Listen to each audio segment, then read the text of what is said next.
Buckle up as we dive into the world of disability advocacy, where we break barriers, shatter stereotypes, and have a laugh or two along the way. Get ready for real stories, bold discussions, and a whole lot of empowerment. This is a podcast that proves disability is not a limit, but a superpower. So let's crank up the volume, spark the conversation, and make some noise for change.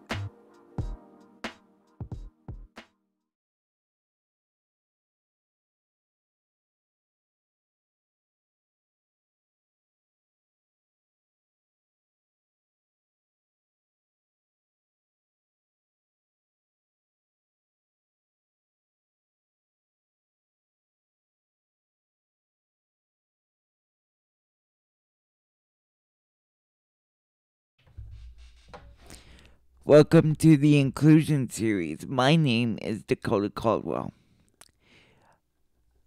And today, you're going to hear me talk about my Des Moines advocacy trip.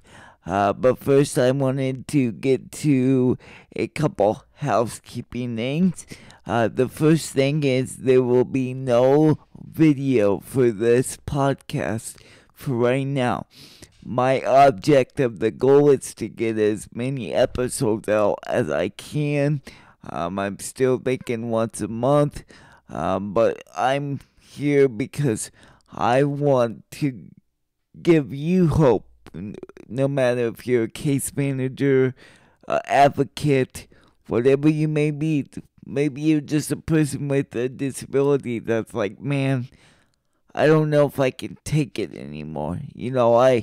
There's sometimes where I feel like there's no hope. Well, I'm here to encourage you to keep going. And that's what I'm going to try to do. In this podcast, you will hear some of my stories, but as well as nonprofits, people with disabilities, including mental health. You're gonna hear many different kinds of things, all the way from education to, home life too, as well as,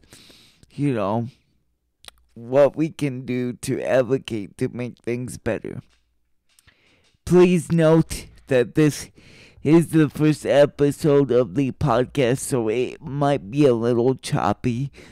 So please just bear with me as this is the first episode. And it's a lot harder doing it alone than it is with like a guest or something. So please bear with me. So now I want to talk about the trip that I took to Des Moines, which was amazing. The guy that we sat down with he was understanding, he was super duper nice, and he understood my point of view of things. Now, before I go any further too, I would like to say that, I'm just saying this from personal experiences. I'm not saying I know it all because truly I don't. I'm at God's mercy, and so I don't know it all, and so I don't want to come across that way. But I do want to tell you what I've experienced too. I've been in all level of cares, it feels like, including ICF ID level of care, which is where I'm at now, which is what you might hear me talk about because it's got my heart, because there's a lot of changes that need to change, and so you may hear me talk about that a lot too. Thirdly is, I know some of you listening might not be from the state of Iowa, so you might be like, it's different in all states. You're correct, in which I won't be talking. I will try to stay away from, it's different in all states. But just know that we may talk about some state of Iowa stuff. Like today, it may be different in your state if you're listening. So I just want you to be aware of that as well. So now we can go ahead and we can move on to my state of Iowa trip. And it was nothing but amazing. First thing I want to tell you, and I think it's a good opener, is higher dental rates are coming. As many of Iowans know that have Medicaid, know that, the pay grade that they pay dentists isn't really the greatest. Even the guy, the disability advocacy policy advisor, he even admits that Iowa has one of the lowest dental rates that they can be. So he told me to bring back that they are working on upping the dental rates for Iowans on Medicaid. So just be on the outlook of that. And then we'll go from there. I know I was just talking to my mental health therapist the other day, and then they just updated updated what he gets paid too, and so he's getting paid much better now for his Medicaid Iowa patients as well. And then also we talked about equipment, and I will just touch briefly on this. I was also going there not just for me, not just for ICFID level of care, but for parents out in the community with children. There was a time in this person's life where the parents had to fight for their child to get a breathing machine. Finally, they got it, but it took several months for them to get it after a second appeal. And so I read that letter to Mr. Overrider. He's got a neat name. Sorry if I pronounced that wrong. And he was like, if the family needs help, just tell them to call me and I will help them out. So, we talked about that and how, more things need to be covered by Medicaid, or the income limits for everybody needs to be higher because of inflation. Because if they want to save up to get a piece of equipment that could benefit their life, they could without getting penalized. And he understood that very well. And, I touched base on the people that don't work too, that only get so much from their Medicaid or their Title 19, that they get a little bit more too, because it's not their fault that they can't work. And so I touch base on that as well.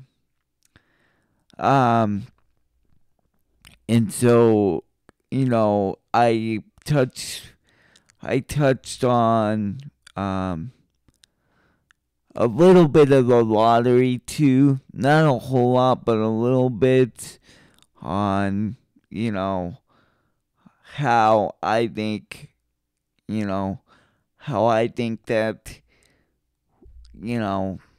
we need to, we look at, there again, it goes back to how much we can make, because, there's sometimes I look at the grocery store and, there's people walking out with extra money in their pocket that they don't have to pay taxes on.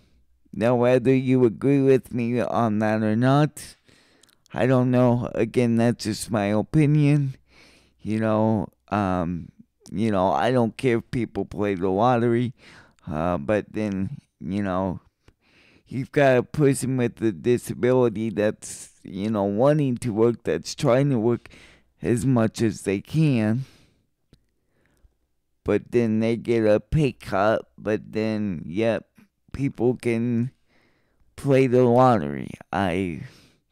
And get to keep under $600 without paying taxes.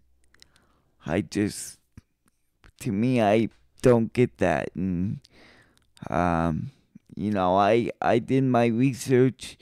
I provided them with everything, Thank you to Justin Jonas, my financial advisor. Thank you to Iowa Voc Rehab, as well as my job coach, Linda. They helped me get all this equipment to fund this podcast, as well as Justin did some research for me on the income levels and the inflation numbers. And then thank you to my lovely friends Robin and Greg. They've been by my side through thick and thin through all this, and I can't promise you guys listening changes are gonna happen today. I can't promise that tomorrow either. But I can tell you, one voice at a time, we can get somewhere. No matter if you're in a waiver home, no matter if you're home with your parents or your caregiver, no matter if you are married and have marriage penalties, no matter if you're in ICFID, we can do this. We can do this. I just want to encourage you guys, because as I put on the bulletin board on Facebook, on the cover page, not bulletin board, we all matter. We all matter. And you matter too. Don't think you don't matter, because you do. God loves you. One of my favorite Bible verses is, it's in Corinthians, and it says, we can do all things through Christ that give us strength. And so to me, if God's telling you to go advocate for something, go advocate for something.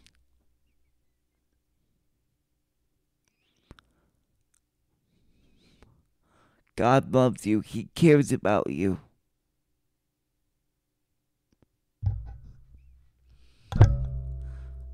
I think that's all for today, but that's my main message.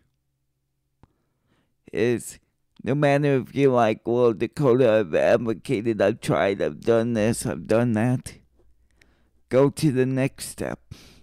Whatever that may be. Switch to a different project. If advocating for education isn't going okay right now, maybe put that to the side, for example, and pick up community.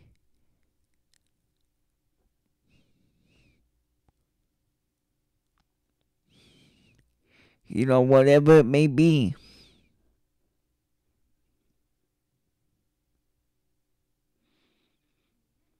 Just never give up. Because God loves you. You're a child of God. And I just want to make that very clear today. Because throughout the year, starting this year, we're gonna be in for some wild rides. We're gonna hear from stories from all kinds of people from all different walks of life. But when we hear other people's struggles, we kind of blend together like a good smoothie because we all get each other.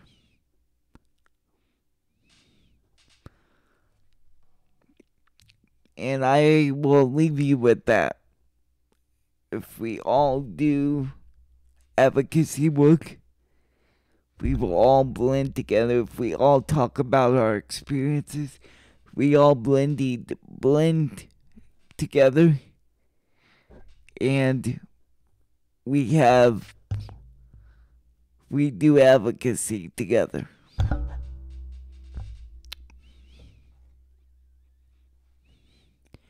Today's Bible verses, Corinthians. It's in Corinthians.